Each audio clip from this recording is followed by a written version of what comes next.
Ang asawa kong tinitingala ng lahat. Ating subaybayan ang buhay ni Daryl Darby. Magandang araw mga ka-master. Salamat sa patuloy na pagsuporta sa ating channel. Ang iyong pag-subscribe ang aking lakas, malaking pasasalamat ko sa inyo. Kabanata 3011. Pakawalan mo ako. Sa sandaling ito, natigilan si Daryl, iniisip na mali ang narinig niya. Hayaan mo akong tulungan kang mapupuksa ang mga masasamang espiritu na may ganoong matigas na ugali. Sa pag-iisip tungkol dito, bahagyang ngumiti si Daryl tumango at sinabi. Okay, sinabi niya, lumakad siya at umupo na naka-crossleg sa tapat ng Wanxiang. Kasabay nito, hindi mapigilan ang tingin ni Daryl na tumingin ulit sa kaakit-akit na kurba ni Wanxiang. Sa sandaling ito, kinagat ni Wanxiang ang kanyang labi at malapit nang kumagat at damyugo. Nararamdamang nahihiya siya at galit at hindi mapigil ang sabihin, Daryl, binalaan kita, kung talagang tutulungan ka, maaari mo akong matulungan na matanggal masasamang espiritu. Mahusay na huwag magkaroon ng iba pang mga ideya, pabayaan itong tingnan. Sage of Magic Fragrant, nasa isang mahirap na posisyon ka, hindi ko imulat. At panoorin, paano kita matutulungan na mapupuksa ang kasamaan. Hindi ba mas nakakahiya kung tama ang tamaan ko? Huwag maging mad-ulash, bilasan mo. At magsimula ka. Napakagalit nito na tulungan ng mga tao, may dahilan ba? Ikaw, panipi, siya. Naglabanan ng dalawa, sa sandaling ito, tanging narinig lamang niya ang mga yabag sa kakahuyan na hindi kalayuan. Napakatahimik ng mga yabag, ngunit maraming tao ang nakikinig. Pumunta ako. Narinig ang tunog ng mga yabag, lumundag ang puso ni Daryl, hindi ba? Nagkataon, sinimulan lang niyang tulungan si Wanxiang na mapupuksa ang mga masasamang espiritu, dumating siya, at kung may makakita sa eksenang ito, tiyak na hindi siya maiintindihan. Kasabay nito, kinagat ni Wanxiang ng mahigpit ang kanyang mga labi, hindi maipaliwanag na nagkalat. Nasa malamig na pawis ako ngayon, at ang aking mahabang palda ay mahigpit na nakakabit sa aking katawan, at hindi ako makita ng iba. Ziyan! Nang lihim na kinabahan si Wanxiang, narinig ko ang isang banayad na boses. Sa kakahuyan, puntahan natin ang mga batong iyon upang makita. Mataas ang lupain. Doon, baka mahahanap mo ang kinaroroonan ni Wanxiang. Ang boses ay malumanay at malutong, at ito ay si Yuling, isa sa 9. Heaven Saints. Sa sandaling bumagsak ang boses, ang tinig ni Ziyan ay tunog, okay, Terra. Tingnan natin. Pumunta ako, kung ano ang isang pagkakataon. Narinig ang tunog, ang bato na nakasabit sa puso ni Daryl ay nahulog sa lupa. Nang isang iglap, akala ko ito ay ibang tao, dahil ito ang iba pang 9 na araw na mga santo, pagkatapos ay huwag mag-alala. Tumawag ka, kasabay nito, lihim na huminga si Wanxiang ng maluwag, sa pakiramdam ay hindi maipaliwanag na nasa sabik. Iniisip ko kung paano hanapin si Ziyan at ang iba pa, ngunit hindi nila inaasahan na una nila itong nahanap. Sa susunod na segundo, pagkakita ng hitsura niya at Daryl, nanginginig ang puso ni Wanxiang, at bigla siyang nag-alala. Hindi, tinulungan siya ni Daryl na tanggalin ang masasamang espiritu, at ay patong ang kanyang mga kamay sa kanyang tiyan. Sa tagpong ito, kung nahuli si Ziyan at ang iba pa masiguradong mag-iisip. Ako kapag nakita ko ito. Akala ko, tatayo na si Wanxiang, ngunit huli na. Sa oras na ito, narinig ko ang mga yabag na papalapit, at nakita ko sina Ziyan at Yuling 7 mga banal na nagsasama-sama. Sinisip-sip sila sa Pluto Ding. Dati, bagaman medyo nahihiya sila, ang ugali ng diwata ay tumago sa buong katawan. Na napakakakit-akit. Pagdating nila sa bato, nakita ni Ziyan at Yuling sina Daryl at Wanxiang. Bigla na lang kinilig sina Ziyan at Yuling at natigilan. Ano ang nangyayari? Paano makakasama ang Wanxiang sa isang lalaki? At, ang mga kamay ng lalaki ay nakalagay pa rin sa ibabang bahagi ng tiyan ni Wanxiang, hindi malinaw. Ikaw ba? Paglipas ng ilang segundo, nanguna si Ziyan upang mag-react at humanga si Yufang, bakit ka nandito? Ikaw at si Wanxiang, bago matapos ang pag-uusap. Hindi ko masabi si Ziyan, ito na, namumula ang magandang mukha. Sa parehong oras, ang mga ekspresyon ng maraming mga Yuling sa tabi nila ay komplikado din. Damit, sa sandaling ito, si Daryl ay napahiya at nais na ipaliwanag. Gayunpaman, bago siya nagsalita, siya ay nag-ambala ng Wanxiang. Kabanata 3012. Ziyan? Yuling? Hindi ito ang iniisip mo. Namula ang mukha ni Wanxiang. At nag-aalala siyang sinabi, ngayon lang ako nakabawi sa aking kasanayan at Aksidente akong nahuli rito. Ang mga masasamang espiritu ni Daryl ay sumalakay, at tinulungan ako ni Daryl na matanggal ang mga masasamang espiritu. Nang sinabi niya ito, masyadong nabalisa si Huan Xiang sa takot na hindi niya ito. Malinaw. Ayan yon. Pagkarinig nito, tumango bigla si Zian. Ngunit ang ilang mga paligid nila ay nanginginig, ang kanilang mga mata ay nakakulong kay Daryl. Ikaw si Daryl. Ang pagkamatay ni Lanzin, ano ang kaugnayan nito sa iyo? Maraming santo ang nagtipon-tipon at tinitigan si Daryl at biglang naging tensyonado ang kapaligiran. Nakikita ang eksenang ito, walang magawa si Daryl, at mapait na sinabi, ang pagkamatay ng mga santo, ang pantas na si Langsen ay wala talagang kinalaman sa akin. Ano? Sa puntong ito, Zian at sinabi, Sisters kalmado, bago ang oras sa Sing-Sing, na tinatawag na Florian ng mga tao, ang katawan ay may kapangyarihan. Orchid Yuanying, siya ang mamamatay tao. 9 na araw sila, si Zian ay matalino at mahinahon ang paghawak ng mga bagay. Nang bumagsak ang boses, isinara ni Yuling ang kanilang bibig. Sa sumunod na segundo, hindi mapigilan ni Yuling na sabihin, gayunpaman, sinabi ni Wanxiang na bago namatay si Lanzin, sinabi niya na sinaktan siya ni Daryl. Habang nagsasalita siya, tumingin siya kay Wanxiang, ang kanyang mga mata ay puno ng mga katanungan.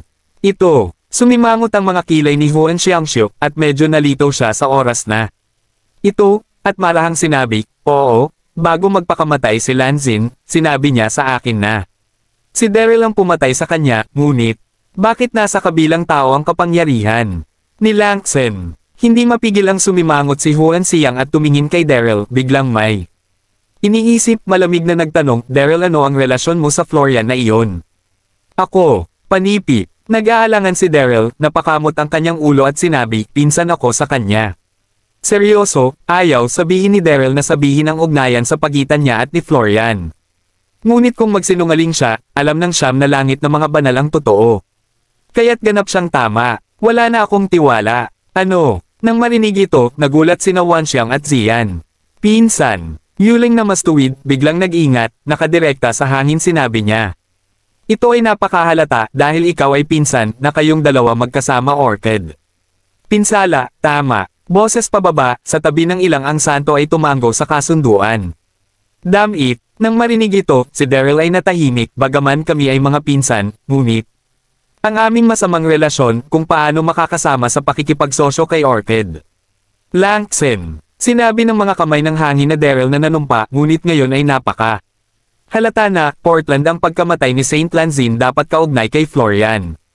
Sumumpa ako, tutulungan kita na malaman ang totoo, paano ito. Nagkatinginan si Yuling, halatang hindi naniniwala kay Daryl. Okay, sa sandaling ito, tila handa na si Zia na magbayad ng pansin, at sinabi. Dahil sinabi ni Daryl, tiwala muna tayo sa kanya. Zian, huwag maniwala sa mga ganitong uri ng mga tao. Sa sandaling ito, hindi mapigilan ni Yuling na magsalita, ngunit nang magmukhang seryoso si Zian, lahat sila ay muling nagsara. Kabilang sa 9 na araw na santo, kumilos si Zian na pinakamatatag, at ang iba pang mga santo ay itinuring siya bilang panganay na kapatid. Dahil sinabi na ni Zian, magagawa niya lamang iyon. Pagkatapos, sa tulong ng maraming santo tulad ni Zian at Yuling, ang mga masasamang espiritu sa katawan ni Huan Xiang ay mabilis na naalis. Matapos muling makuha ang kanyang lakas, sina Daryl at ang 8 santo ay sama-sama ang paggalugad sa paligid. Makalipas ang kalahating oras, si Daryl at ang 8 santo ay dumating sa isang kagubatang bato. Sa ilang sandali, lahat ay palihim na nakasimangot ng makita ang kagubatang bato. Nakita kong ang bato na kagubatan ay napakalaki, at mayroong isang ulap sa loob nito, at hindi ko makita ang ulo sa isang sulyap. Nakita ni Daryl na ang bawat haligi ng bato sa gubat ng bato ay nakaukit ng ilang mga kakaibang rune, ang mga rune ay siksik na nakapak, na nagbibigay sa mga tao ng hindi maipaliwanag na pagkalungkot. Kabanata 3013. Ano ang nakasulat dito? Sumimangot si Daryl, at dumiretso. Sumunod din si Wanxiang. Nang makarating ako sa harap, nakita ko ang mga rune sa mga haliging bato. Na mukhang mga selyo, hindi mga selyo, at mga tauhang hindi kabilang sa mainland. Alam na alam ni Daryl, ngunit hindi niya magawa maintindihan naman. Tumawag ka. Sa oras na ito, si Zian ay gumawa ng isang hakbang pasulong, tiningnan ang rune dito.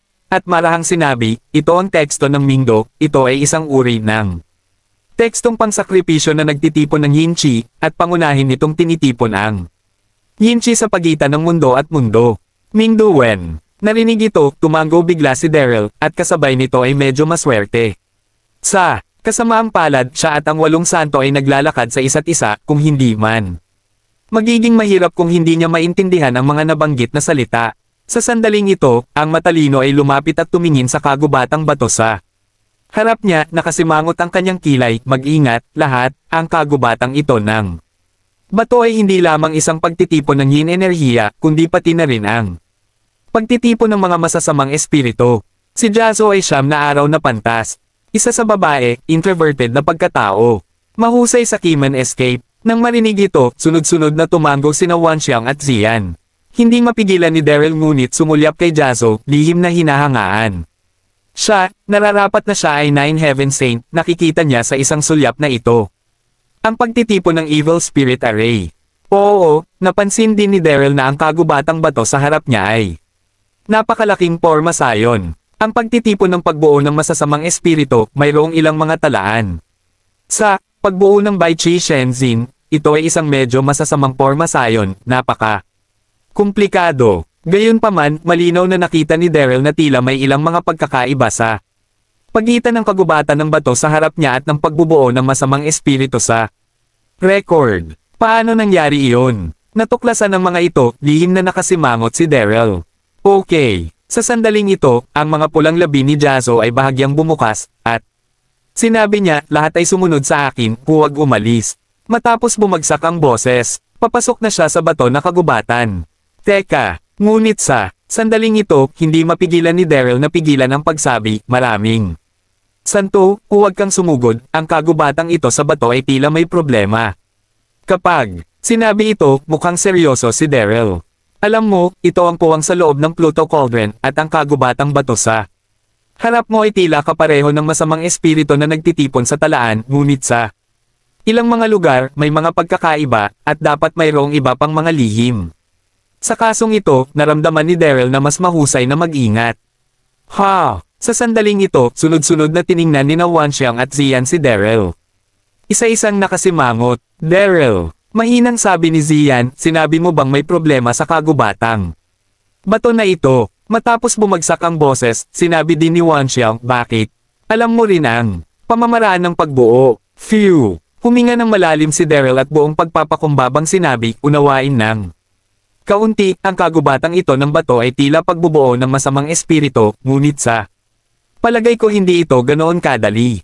Pag-aralan muna natin ito bago magpasya kung papasok o hindi. Pagkakita sa kanya na nagsabi niyan, 8 ang santo ay nagkatinginan. Lagyan. Sa susunod na segundo, hindi mapigilan ni Saint Jadeling na tumawa. Sumulyap ng mahina kay Daryl, at ninisyon, Daryl, bagaman ikaw ay kilalang figure. Sa World Universe Continent, ang iyong mga kasanayan sa pagbuo ay maaari mo pa bang ihambing kay Jiazu, Panipi. Ang ibang mga santo sa tabi nila ay hindi mapigil ang tumawa. Sa puso ng mga banal na ito, ang mga kasanayan sa pagbuo ni Jazo ay walang kapantay. Siya ay positibo tungkol dito, ngunit sinabi ni Daryl na mayroong isang problema, na kung saan ay ganap na kamangha-mangha. Si Jazo ay mukhang hindi rin nasaktan, at tumingin kay Daryl at sinabi, kung sa palagay mo may problema, huwag mo kaming sundan. Nang bumagsak ang boses, si Jazo ay unang sumampa sa kagubatang bato. Sinundan ni Wanxiang at Zian ng malapit. Damn it, nang makita ang sitwasyong ito, hindi makatawa o umiyak si Daryl. Nagmungkahi lamang ako at hiniling sa lahat na mag-ingat. Ito ay ganap na, mabait, at gumuhit ito ng isang panlilibak. Kalimutan ito, pumunta at tingnan ang iyong sarili. Sa pag-iisip tungkol dito, sumunod din si Daryl. Kabanata 3014. Tumawag ka. Pagkapasok sa gubat na bato, hindi mapigilan ni Daryl na huminga ng malalim. At kasabay nito, na may espiritu na 12 minuto, ang nagbabantay sa kanyang paligid. Malinaw na naramdaman ni Daryl na dahil sa pagtitipon ng yin chi, ang gubat ng bato ay sobrang lamig, at ito ay maraming degree na mas mababa kaysa sa labas. Hindi lamang iyon, lumalakas at lumalakas ang fog. Sa lakas ni Daryl, kaya niya lang tingnan ng 10 metro ang layo. Sa loob ng saklaw. Sa sandaling ito, narinig ko ang paggalaw mula sa harap, at pagkatapos ay Huminto sina Jazzo at Wanxiang na naglalakad sa harap. Pumunta ako. Tumingin si Daryl ng may pasasalamat at laking gulat ng kanyang puso. Nakita ko na sa pagitan ng mga halijing bato sa harap, isang pangkat ng mga apoy ang lumulutang, ang mga apoy ay asul at mahina, napakakaiba. Ang higit pang nakakatakot ay sa apoy, tila may isang imahe ng isang balangkas na umuusbong. Bone Spirit Demon Fire. Nang makita ito, lihim na nakasimangot si Daryl, at kasabay nito ay hindi mapigil ang lihim na sipsipin ng malamig na hangin. Ang Bone Spirit Demon Fire, na nasa ika-5 pwesto sa hindi normal na listahan ng sunog sa mundo, ay isang napakamalasom na apoy. Napakabihira sa kontinente ng Gyushu. Napapabalitang makikita lamang ito sa mga malamig na lugar ng ligaw at taksil na teritoryo, ngunit ginalugad ni Daryl ang mga ganid na teritoryo. At hindi pa ito nakikita. Ngunit hindi ko inaasahan na sa malayang espasyo sa Pluto Cauldron, maaabutan ko ito ng hindi inaasahan. Pinag-uusapan kung saan nagtataglay si Daryl ng Bailian Lengwo, kaya huwag ka munang magpanik dahil ang Bailian Lengwo ay ang kauna-unahang iba't ibang apoy. At may kakayahang lunokin ng iba pang magkakaibang apoy, ngunit ang apoy ng demonyo ng buto ay napakasama, nakalakip sa buto na susunugin, kaya't hindi naglakas loob si Daryl na maging pabaya. Bone Spirit Demon Fire. Sa kasong ito, ang harap ng Buddha Snoryak, magandang mukha, ay nagsiwalat ng kaunti pang marangal, maingat ang mga kapatid, ang mga puwersa ni Yuan Ying ay nagtulak, ang mga butong espiritu ng apoy na demonyo, hindi ka maaaring magsara. Nang bumagsak ang boses, sunod-sunod na tumango sina Wanxiang at Zian. Bilang isang siyam na araw na santo, ang lakas ng nalaglag na kaluluwa sa katawan ay ang nemesis ng lahat ng mga kasamaan, ngunit ang demonyong espiritu ng buto ay lubos na yin at kasamaan, kaya't hindi nila ito tinapangan. Sa isang iglap, hinimok ng 8 santo ang lakas ng Yuan Ying na magkasama. At nakita nila ang isang pangkat ng mga gintong oneng na sumabog, nagtipon, at sa wakas ay bumuo ng isang gininto ang protection na pelikula na sumaklaw sa kanila. Sa oras na ito, binaling ni Zian si Daryl at sinabi, "Daryl, pumasok ka. Rin, tandaan, huwag iwanan ang protection na pelikula, kung hindi ay masusunog ka ng apoy ng demonyo ng buto, at hindi kami masave." Kapag sinabi ito, ang magandang mukha ni Zian ay puno ng kawalang malasakit. Sa totoo lang, ayaw niyang mag-alala tungkol sa pagganap ni Daryl, ngunit walang paraan, si Lanzin ay namatay ng kakaiba, at kailangan niya ng tulong ni Daryl upang malaman ang totoo, kaya't hindi niya ito hinayaang magkaroon aksidente. Dito, nakalimutan ni Zian sa oras na ito, malamig na itinaas ni Daryl ang isang baso ng Bailian, na hindi takot sa buto ng demonyong demonyo. "Zian, bakit sinabi sa kanya ng sobra?" Hindi mapigilan ni Yuling na sumulyap kay Daryl, ang mga mata nitong puno ng paghamak. Sa parehong oras, ang iba pang mga santo sa tabi niya ay kinamumuhian din si Daryl ng walang kapantay. Sa kanilang mga puso, kahit na ang katotohanang napatay ang Santo Langsen ay hindi nalaman, hindi makatakas si Daryl sa relasyon. Napakabait na hindi siya pumatay dati, at hindi na kailangang alagaan siya sa bawat posibleng paraan. Napansin ng mga mata ng mga santo, ngumiti ng mapait si Daryl. Tila ang mga banal na ito ay may magagaling na opinyon tungkol sa kanilang sarili dahil sa pagkamatay ni Lanzin. Sa pag-iisip tungkol dito, tumingin sa paligid si Daryl at hindi mapigil ang sabihin, "Maraming mga santo, sa palagay ko ang kagubatang bato na ito ay nagiging mas kakaiba, titigil ba muna tayo?" Malinaw na naramdaman ni Daryl na ang mga lumulutang sa harap niya ang buto. Ang apoy ng espiritu ng demonyo ay mas lalong sumunog, at hindi lamang iyon, ang mga nakapaligid na haligi ng bato ay tila buhay, mabagal na nagbabago. Ang lahat ng mga palatandaan ay nagpatunay na ang kagubatang bato na ito ay hindi talaga simple. Nang makita na nagsimulang muling magbigay ng gesticulate si Daryl, at inis si Yuling na hindi niya mapigil ang sumigaw, "Manahimik ka." Kasabay nito, sumimangot din si Jazzo, at malamig na sinabi, "Nasabi ko na. Ito, may walang problema sa pagbuo, Daryl, huwag magulo." Kabanata 3015. Hindi malakas, ngunit ito ay walang pag-aalinlangan. Nang makita ito, si Daryl ay walang magawa, kaya kinailangan niyang ikulong ang kanyang bibig. "Nasabi ko na kung ano ang dapat kong sabihin, ngunit kung hindi ka makinig. Kapag may mali, wala itong gawin sa akin." Nang makitang tumahimik si Daryl, tumigil sa pagsasalita sina Jazzo at Yuling at nagpatuloy. "Haha, Patungo lamang ng ilang mga hakbang, nakita ko ang apoy ng demonyo ng buto. Sa harapan ko, tila may nasense ito, at bigla itong lumutang. Mayroong isang pelikulang protection na kinukonsinti ng lakas ni Yuan Ying. Sa harap niya, at ang 8 santo ay hindi talaga nagpapanik. Chi. Susunod na segundo, nakita ko ang Bone Spirit Demon Fire na tumama sa protection na pelikula, gumagawa ng isang nasusunog na tunog, at pagkatapos ay hiniram din ito ng protection na pelikula. Daryl. Sa oras na ito, ang mukha ng Santo Yuling ay puno ng kayabangan, at tumingin siya kay Daryl at sinabing, nakikita iyon, ang buto ng espiritu ng buto ay hindi kailanman sinisira ang protection na pelikula, at si Jazo ay bihasa sa pagbuo. Malapit na tayong makapasa sa batong kagubatang ito, mangyaring itigil ang pag-aalsa. Alam mo, ang iba pang mga santo sa tabi nila ay mayabang din. Ngumiti si Daryl at hindi tumugon. Sa sumunod na 10 minuto, si Daryl at ang 8 santo ay nagpatuloy na sumabog sa ilang apoy ng demonyo ng buto paminsan-minsan, ngunit ang mga apoy na demonyo na buto na ito ay hinarang ng protection na pelikula. Tila maayos ang lahat. Gayunpaman, natagpuan ni Daryl na kung mas malalim ang kagubatan ng bato, mas maraming apoy ng demonyo na buto. Hindi nagtagal, dumating sina Daryl at ang 8 santo sa gitna ng kagubatang bato at nakita na may isang malaking haligi na bato na nakatayo sa gitna. Ang haliging bato na ito ay higit sa 10 beses na mas malakas kaysa sa iba pang mga haliging bato sa paligid, tulad ng isang tuktok ng bato. Diretso sa kulay abong langit.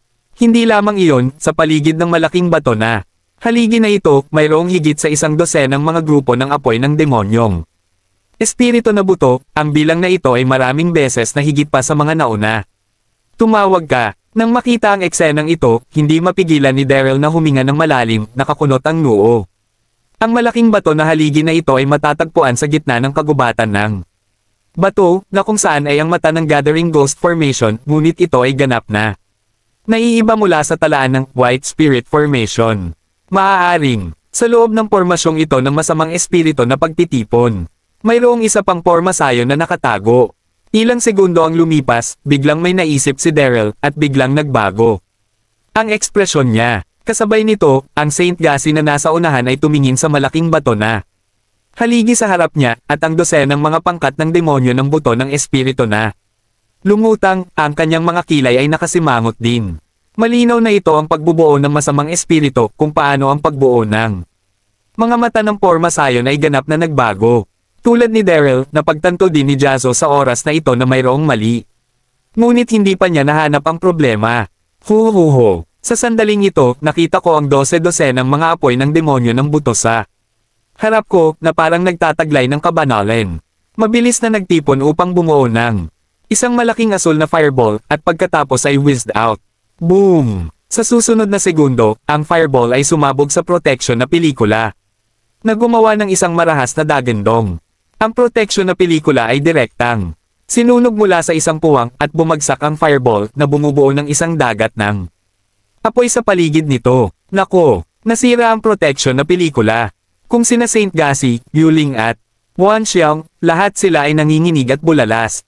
Nakikita ang dagat na ito ng apoy ng Cyan, mabilis itong lumusot, na tuluyang natrap ang mga ito dito. Kabanata 3016.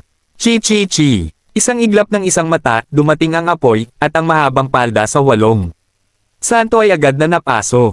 Sa maikling panahon, 8 ang maganda at kaakit-akit na kurba ng santo ay biglang tumambad. Gudong. Nang makita ang eksenang ito, hindi mapigilan ni Daryl na lunokon ang laway. Nakadirekta ang mga mata. Malinaw na nakita ni Daryl na dahil ang 8 santo ay may mga nos isilang nasanggol sa kanilang mga katawan, ang mga apoy na espiritu ng buto na ito ay pansamantalang nakakabit sa ibabaw ng kanilang balat at nasunog, at hindi sila makapasok sa kanilang mga katawan sandali. Ito ay lamang na ang protection film ay urging upang labanan ang buto. Espiritu demonyo apoy, sa oras na ito ang lakas ng 8 santo kaluluwa ay halos natupok, at hindi magtatagal bago ang buto espiritu demonyo apoy ay samantalahin ng ang bakante nito. Daryl. Sa tingin ni Daryl, ang pantas na si Yuling ay puno ng hiya at galit, at malamig na sumigaw, ipikit mo ang mga mata ng aso mo.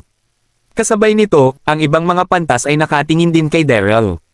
Dignified 9 Heaven Saint, paano siya makatingin sa isang lalaking tulad Nito, damn it, narinig ang mga salitang ito, muling nag-apoy si Daryl, at ito ay katawa-tawa, sa lahat ng oras na ito, at sila ay sobrang mayabang isa-isa.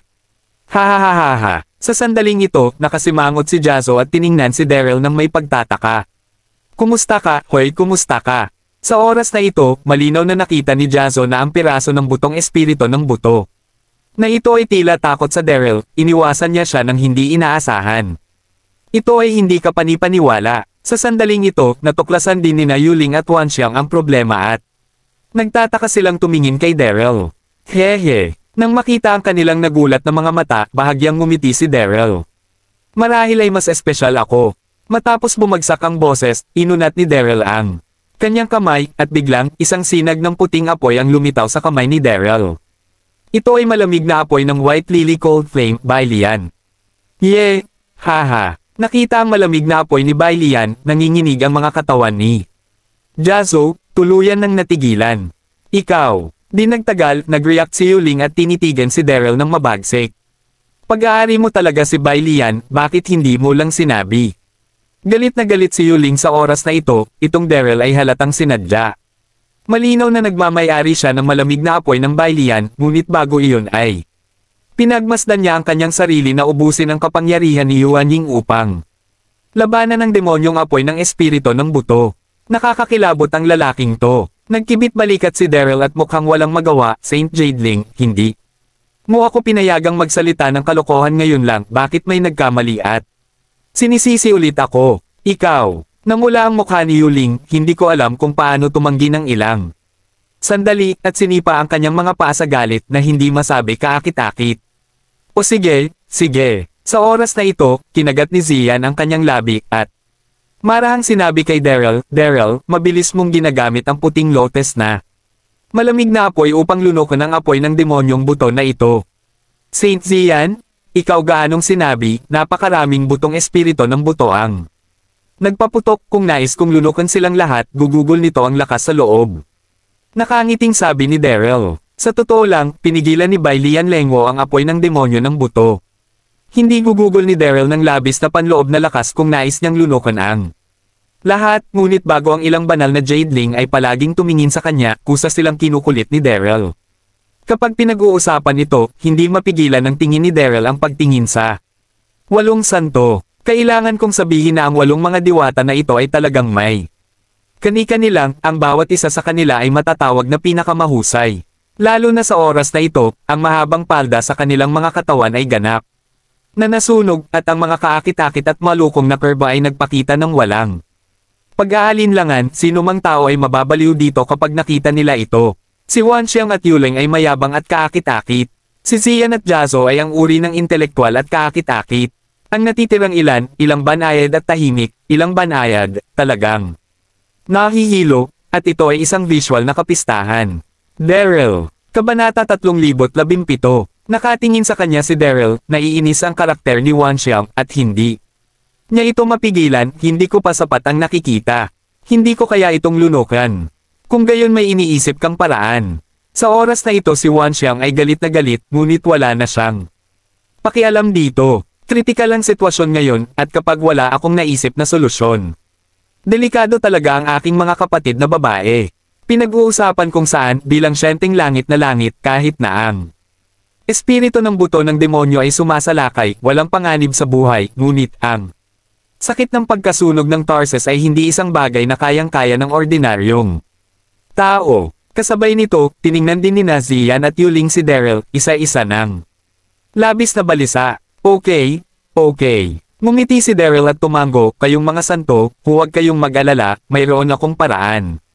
Bumagsak ang boses, hinimok ni Daryl si Bailian na malamig na apoy, na bumubuo ng isang bilog na puting proteksyong maskara sa paligid nito, at ang 8 santo ang babae ay natakpan, at sa isang iglap, ang nakapaligid na asul na dagat ng apoy ay biglang nahiwalay. Gayunpaman, ang saklaw ng mask na pang-protection ay napakaliit, at ang 8 santo ni Zian at Yuling ay mahigpit lamang na masiksik sa paligid ni Daryl. Tumawag ka. Sa sandaling ito, napapaligiran ng 8 santo, at kasabay ng pag-amoy ng samyo mula sa kanila, si Daryl ay nasa masayang kalooban at nalasing.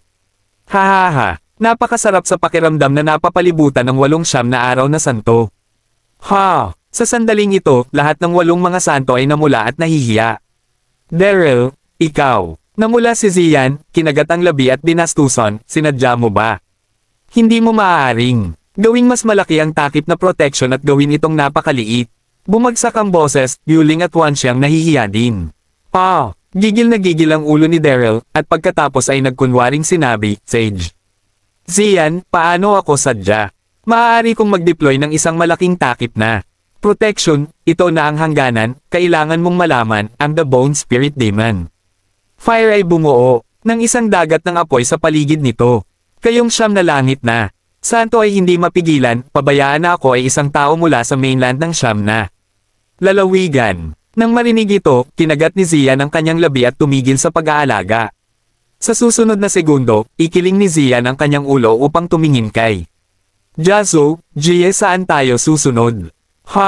Kasabay nito, ang iba pang mga santo ay sunod-sunod ding nakatingin sa Jazo. Pagkatapos ng lahat, sa 9 na araw ng mga santo, si Jazo lamang ang marunong sa pagbuo. Ako, nakaharap sa mga pagtatanong ng mga kapatid na babae, ang magandang mukha ni Jazo ay nagpakita ng bakas ng kahihiyan, at marahang sinabi, napakakaiba ng pormasayon na ito. Ngunit pagdating ko dito, tila ganap na nagbago. Matapos sabihin, iyon, ang mukha ni Jazo ay namula, at ibinaba niya ang kanyang ulo at sinabi, para sa isang sandali, hindi ako makahanap ng isang paraan palabas. Ano? Nang marinig ito, sina Zian at Yuling lahat ay nanginig at nagpapanik.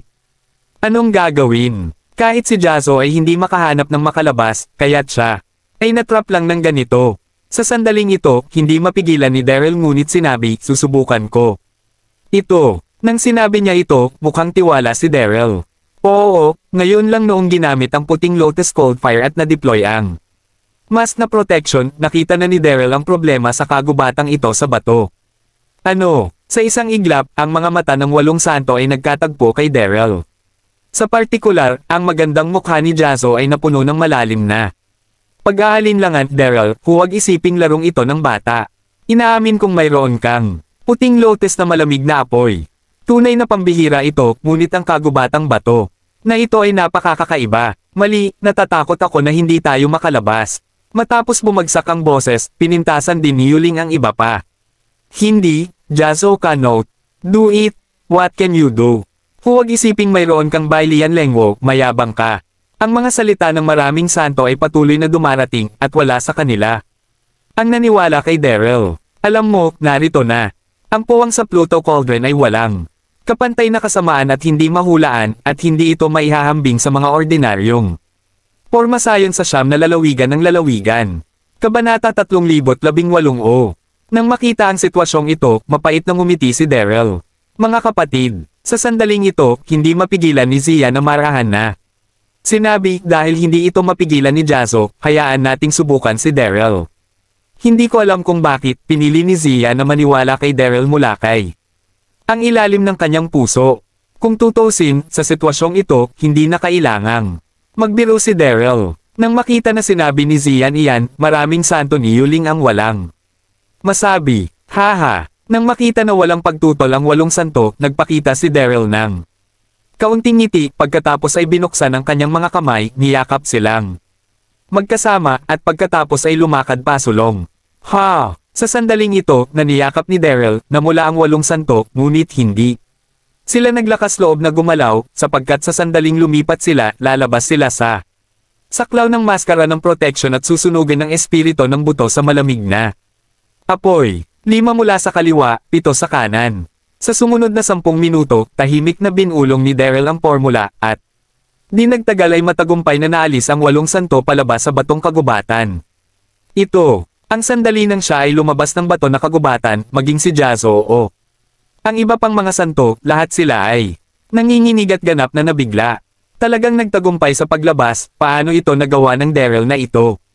Lalo na si Jazo, nakatingin ng mabuti kay Daryl, ang kanyang mga mata ay puno ng hindi ka panipaniwala. Daryl, ikaw, paano mo malalaman kung nasaan ang exit? Si Daryl ay ngumiti ng bahagya at sinabi ng dahan-dahan, ang kagubatang bato na ito ay hindi isang pormasayon, ngunit 2 pormasayon na pinagsama, ang Isa ay ang pagbubuo ng masamang espiritu at ang isa pa ay ang espiritual na pagkabuo ng kaluluwa, ngunit ang pagtitip ng masasamang espiritu na porma sayon ay sa ilaw, at ang espiritu at dalisay na porma sayon ng espiritu ay nasa kadiliman, kaya mahirap hanapin. Ang dalawang porma sayon na ito, by Qi Shenzhen, ay mayroong mga talaan. At ang mga ito ay napakahirap pa rin sa mataas na antas na mga porma sayon. Simula, hindi ito napansin ni Daryl hanggang sa makarating siya sa gitna ng kagubatang bato at nakita ang malaking haligi ng bato, bigla niyang naintindihan. Tumawag ka, narinig ang mga salitang ito, biglang naintindihan ni Jazzo, nakatingin sa tingin ni Daryl na nagniningning din ng kakaibang ilaw. Ang taong ito ay tila masungit, ngunit mas nagawa siya sa pagbuo kaysa sa kanyang sarili. Sa parehong oras, sina Zian at Yuling sa tabi nila ay lihim ding emosyonal. Sa hindi inaasahan, alam na alam ng Daryl na ito. Habang nagsasalita siya, narinig niya ang isang tunog ng mga yabag sa ambon na hindi kalayuan. Mabilis na tumingin si Daryl, biglang nagbago ang mukha. Nakita ko ang dosenang mga masters ng sekta na papalapit dito. Malinaw na, ang mga ito ay nagsisiyasat din sa kapaligiran dito at naghahanap ng makalabas. Gayunpaman, hindi naman masaya si Daryl, ngunit medyo komplikado ang kanyang ekspresyon. Ang pagkubli sa kanyang mukha ay nawala, at kasama pa rin niya ang 8 santo. Kung nakikita ng mga taong ito, madali itong hindi maintindihan. Pagkatapos ng lahat sa pulong ng dambana ng Dasalbago, sinabi ng hari ng Kenny na ang 8 santo ay pekeng at ang kanyang sariling partido pa rin. Higit sa lahat, ang mahabang palda ng 8 santo ay sinunog lamang ng buto ng espiritu ng demonyo, at walang sagabal. Kung nakita sila ng mga sekta na ito, mas lalong hindi malinaw. Sa parehong oras, ang mga santo ng Zian ay sabik na sabik din. Hindi, masyadong nahihiya ako tulad ngayon. Kung nakikita ako, paano ko makikita ang mga tao sa hinaharap? Daryl. Sa pagkabalisa, hinimok ni Zian si Daryl, ikaw, mabilis kang makahanap ng paraan, huwag hayaang lumapit ang mga taong ito. Sinabi niya ito, si Zian ay labis na balisa, 1 siyam na araw saintes. Ngunit ang kawalang kasalanan ay mas mahalaga kaysa sa buhay. Sa parehong oras, sina Yuling at Huang Xiang ay tumingin din kay Daryl, na may paningin sa kanilang mga mata. Pakiramdam ng pagkabalisa ng 8 santo, si Daryl ay hindi man lang nagpanik, at nakangiting sinabi, Saint Zian, maaari kang humingi ng tulong sa akin, tinawag mo akong mabuting kapatid. Kabanata 319. Narinig ito, hindi mahalaga ito ay si Zian o ang iba pang mga santo, ang kanilang mga mukha ay namula at naging labis na napahiya. Ang Daryl na ito ay napupuot, kaya't naglakas loob siyang maghiling ng isang kahilingan, at naghahanap siya ng kamatayan. Pinadyak ni Zian ang kanyang mga paa sa galit, at marahang sinabi, Daryl, tigilan mo na ang gulo, mag-isip ng paraan. Tulad ng sinabi niya na inaabangan, ang mga tao mula sa sekta ay dumating agad. Si Daryl ay tiningnan ng maluwag at gaanong nagsabi, hindi ako tanga. Wala kaming kinalaman sa iyo. Paano kita matutulungan? Gayon din, malaki ang naitulong ko sa iyo ngayon. Ang paglabas sa iyo mula sa batong kagubatan ay ang panghuli layunin. Pag-usapan natin ito. Ngayon, palagi mong sinabi na ako pa rin ang pumatay sa Saintess of Orchid, huwag akong bigyan ng pagkakataong magpaliwanag. Ngayon ay tutulungan ko ang isang pangungusap. Ito, kinagat ni Zian ang labi niya, nagmula nang nagmamadali ang mukha niya. Pero wala silang imak. Ang Wanxiang sa tabi nila ay galit na galit din, ngunit wala silang maitanggi, sapagkat ang sinabi ni Daryl na tama, ang dalawa ay hindi magkaibigan, at may ilang mga hinaing din. Wala talagang dahilan para tumulong si Daryl. Gayunpaman, kung hindi tumulong si Daryl, kapag ang mga tao mula sa sekta ay dumating, ang kanyang imahe ng 9 na araw na santo ay ganap na masisira. Tumawag ka. Pagkalipas ng 2 segundo, huminga ng malalim si Zian at marahang sinabi kay Daryl, mabuting kapatid. Seryoso, tinawag ang mabuting kapatid na si Daryl. Nagatubili si Zian sa kanyang puso, ngunit ang sitwasyon ay kagyat. At hindi siya nakompromiso. Kung ito ay, huli na. Nang makita si Zian na binuka ang kanyang bibig, inilapag din ni Wanxiang. At ng iba pang mga santo ang kanilang dignidad at nagsalita. Mabuting kuya. Ha. Ang sigaw ng bat-ihing kapatid ay nagpakalinaw sa buong katawan ni Daryl, at nag-refresh lang siya. Ilang mabubuting kapatid, napakaganda. Nakangiting sabi ni Daryl, saka. Itinaas ang kamay at kumaway, malamig na tumalon si Bailian, binubuo ang isang puting ilaw na kortina, tulad ng kortina, na nakapalibot sa 8 santo na tumayo. Ha! Sa oras na ito, ang dosenang mga sect masters ay dumating din. Daryl, mayroon ding 8 peking santo. Bakit sila magkasama? Sa sandaling ito, natigilan ang lahat nang makita nila si Daryl. Habang tinatalakay, maraming tao ang hindi mapigilan ang pagtingin sa 8 santo, at maraming mata ng kalalakihan ang tuwid. Ang 8 mga santo sa oras na ito, kahit na sila ay hinarangan sa likod ng puting ilaw na kortina, ang mga magagandang kurba ay namumula pa rin, at ang mga mukha na may kanilang sariling mga katangian ay halos nakasisilaw. Pumunta ako. Sa sandaling ito, natigilan din si Daryl, at nakita na sa karamihan ng mga tao, mayroong isang payat na figure na may macelan na mga tampok at isang pahiwatig. Nang malamig na kay-abangan. Ito ay ang Quincy Long. Sa parehong oras, nakita din ng Quincy si Daryl at agad na nakasimangot. Matapos masipsip sa Nether King Cauldron dati, si Quint ay mabilis na nakatagpo ng iba pang mga sect masters at pagkatapos ay sumama sa kanya at sinimulang tuklasin ang malaya at malaswang puwang na ito, ngunit hindi niya inaasahan na makasalubong dito si Daryl.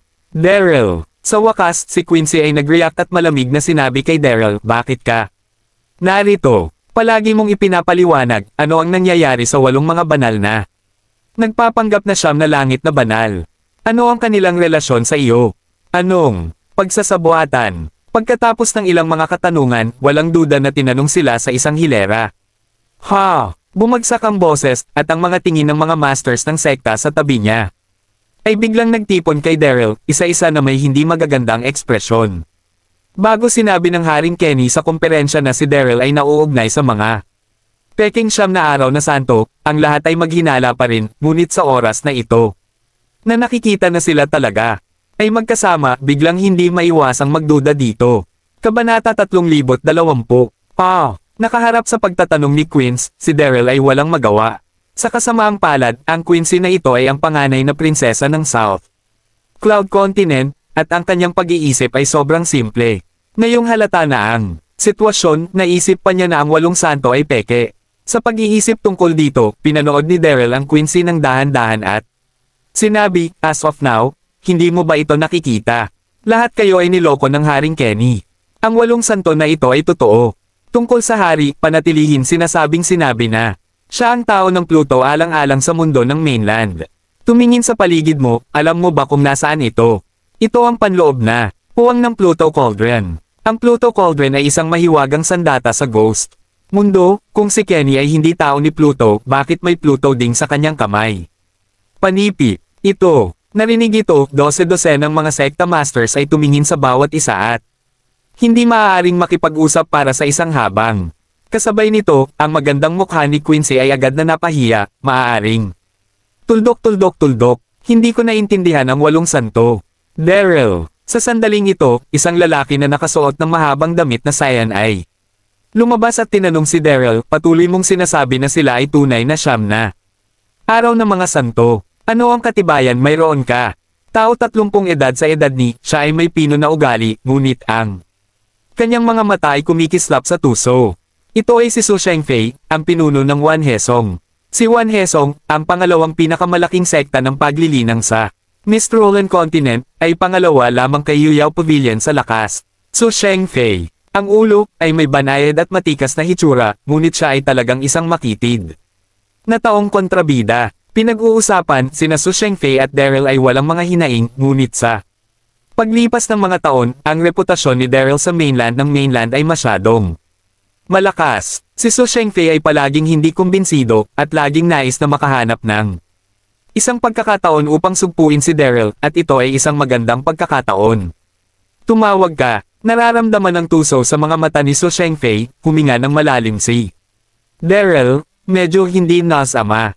Ang pinuno ng ay may sakit sa pag-iisip, napakarami niyang sinabi, at sadyang kinukuha ang mga bagay. Sa pag-iisip tungkol dito, walang bahala na sinabi ni Daryl, ano pa ang maaari kong patunayan. Ang pangangatawan ng 9 na langit na banal ay naiiba kaysa sa ordinaryong tao. Sa pagpupulong ng dambana ng panalangin, ang mga figure na Lumitaw sa kanilang mga katawan ay ang mga natatanging elemento ng siyam na langit. Ng mga langit, anong uri ng katibayan ito? Sinisisi ni Su Shengfei. Sa parehong oras, paningin ni Su Shengfei ay patuloy na tumingin sa Wan Xiang. Si Su Shengfei ay hindi lamang makitid ang pag-iisip, ngunit napakamay pag-iisip din. Sa katunayan, naintindihan niya sa oras na ito na ang 8 santo na nasa harapan niya ay totoo, ngunit nang makita ang labis na pakikipag-ugnay sa kanila ni Daryl, hindi niya mapigilan magselos. Hola! Sa sandaling ito, walang pasensya si Daryl. Tumingin siya kay Su Shengfei at malamig na sinabi, kung gayon ano ang gusto mo. Ang Su Shengfei na ito ay talagang may sakit, seryoso, kung hindi dahil sa pagtingin sa napakaraming mga tao na naroroon. Nais talaga ni Daryl na turuan siya ng isang aralin. Para sa isang sandali, ang kapaligiran ay naging medyo seryoso. Iniisip ito ni Daryl, ano man ang mangyari, hindi niya dapat hayaan na ang mga taong ito sa harapan niya ay saktan muli. Ang 8 santo. Okay. Nakakakita na ang kapaligiran ay hindi mabuti, isang maagway figure ay lumakad out at sinabi sa isang bilugan form na ito, ang bawat tao ay dapat na nagsasaad ng ilang mga salita, ngayon ang pinakamahalagang bagay ay kung paano makakuha ng labas dito. Ang boses banayad at maganda, ito ay si Ye Jackson. Nang sabihin ito, hindi mapigilan ni Ye Jackson na tumingin ng malalim kay Daryl. 2 buwan na ang nakalilipas, nagbihis si Daryl at sumali kay Yuyao Pavilion, na para bang nakikisama sa loob ng ilang araw. Si Ye Jackson ay lubos na nagtiwala kay Daryl at alam niya. Tumawag ka. Nang makita ang mga salita ni Ye Jackson, walang masabi si Su Shengfei. Humalaklak siya at tumabi. Sina Yuyao Pavilion at Wan Hesong ay kapwa-sekta ng Miss Lauren Continent at palaging naging mabuti ang kanilang relasyon. Bukod dito, palaging lihim na hinahangaan ni Su Shengfei si Ye Jackson. Sa oras na ito, nakikita siyang nagsalita. Para kay Daryl, kahit na labis ang pakiramdam niya sa kanyang puso, hindi madaling tanggihan. Pagkakita sa eksenang ito, naglakad din si Quincy at gaanong sinabi kay Daryl, sa gayon, maniniwala ako sa iyo sandali. Sa pamamagitan nito, tumingin si Quincy sa paligid at nagpatuloy, lahat, Ye Jackson. Tama iyan, ang pinakamahalagang bagay ngayon ay upang maghanap ng ibang mga tao at maghanap ng isang paraan upang makaalis dito. Kabanata 3021. Nahulog, at lahat ng tao sa paligid niya ay tumango ng walang malay. Tumawag ka. Sa sandaling ito, lihim na huminga si Daryl ng maluwag, at binigyan si Ye Jackson ng isang nagpapasalamat na hitsura. Karapat-dapat siyang maging pinuno ng unang sekta sa Miss Lauren Continent. Napakatindi matuwid. Napaungol sa kanyang puso, ibinaling ang ulo ni Daryl patungo sa 8 santo ng Wan Xiang at sinabi, ilan ang mga santo, ano ang susunod mong gagawin? Ang 8 mga santo ay nagkatinginan, at pagkatapos ay marahang sinabi ni Ziyan. Basta ngayon sa kagubatan ng bato, ubusin namin ang labis na lakas sa loob, at ngayon kailangan naming maghanap ng isang nakatagong lugar upang magsanay at makabawi. Nang sinabi niya ito, ang mukha ni Ziyan ay pula na nagpapakita ng kaunting kahihiyan. Sapagkat sa sandaling ito, ang 8 sa kanila ay walang hadlang sa kanilang mga katawan, at ang puting lotus na ipinapakita pa rin ni Daryl ay malamig na tinatakpan sila. Siyempre, ang ganoong imahe ay hindi makakasama sa mga taong ito. Mula sa sekta, nang bumagsak ang boses, sunod-sunod ding tumango ang iba pang mga santo. Tumango si Daryl, mabuti na. Malaswa ang lugar na ito. Kailangan nating maghanap ng paraan upang tipunin ang ibang mga tao na pinaghiwalay. Pinag-uusapan kung saan, palaging hindi naiintindihan ng mga pangunahing sekta na ito ang kanyang sarili, at ayaw ni Daryl na makasama sila mula sa kaibuturan ng kanyang puso, ngunit alang-alang sa kontinente ng Jiuzhou, huwag mag-alala tungkol dito. Pagkatapos ng lahat, ang mga taong na-trap dito ay pawang mga tanyag na sekta na master sa mainland continent. Kapag wala na silang magawa, ang buong mga ilog at lawa ng mainland continent ay kumpletong matatapos. Kumuha muna tayo ng isang hakbang, maghintay hanggang sa makuha natin muli ang ating lakas, at pagkatapos ay sumali sa iyo. Kinagat ni Ziyan ang kanyang labi. At sinabing, binati ang iba pang mga santo, at sa ilalim ng takip ng malamig na apoy ni Daryl ang bayliyan, mabilis siyang umalis patungo ang distansya. Sa isang iglap lang ng mata, nawala ang 8 santo. Puff! Nang makita ang 8 mga santo na umalis, si Daryl ay nakahinga ng maluwag, at umupo bigla sa lupa. Simula-mula sa gubat na bato, hinimok ni Daryl si Bailian Lengwo na protektahan ang 8 santo. Nang makita ang eksenang ito, 12 ng mga sect masters ang lahat ay natigilan. Sa susunod na segundo, humakbang si Su Shengfei at sinigawan si Daryl. Daryl, ano ang ginagawa ng 8 santo? Kasabay nito, ang lahat ay tumingin kay Daryl, naghihintay ng kanyang sagot. Ang 8 santo ay may mahahalagang bagay na dapat gawin. Magaan ang pagtugon ni Daryl. Iniwasan ng 8 santo ang mga taong ito dahil hindi sila nagtakip. Paano? Makakasama sa bagay na ito ang reputasyon ng 9 na langit ng mga banal. Ang Diyos ay mahiwaga at lihim, dapat mayroong problema. Si Su Shengfei ay patuloy na sumisigaw sa isang walang patawad na pamamaraan. Nakasimangot si Daryl at hindi mapigil ang magmura sa kanyang puso, si Su Shengfei na ito ay talagang may sakit. Kami ay natigil dito, mayroon pa akong problema, 9 na ang nawala, ngunit nandito pa rin ako, kung ano ang kinakatakutan mo. Ikaw. Upang marinig na ang ekspresyon ni Su Shengfei ay labis pangit, ngunit siya ay walang imik upang tanggihan. Okay. Sa sandaling ito, sinabi ni Quincy, huwag kang maingay, lahat ay pagod.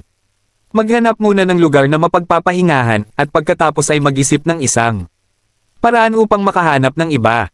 Nang bumagsak ang boses, sumulyap si Quincy kay Daryl, at pagkatapos ay lumakad patungo sa isang lambak na hindi kalayuan. Si Quincy ay ang panganay na prinsesa ng Southern Cloud Continent. Puno siya ng kagandahang kilos at prestihiyo. Sa isang iglap, sumunod ang lahat. Mapait na ngumiti si Daryl at sumunod sa likuran. Kabanata 3022. Hindi nagtagal, nang makarating kami sa lambak, Quincy at lahat ay guminhawa. Nakita ko na ang lambak ay tahimik na may isang pag-clear sa gitna.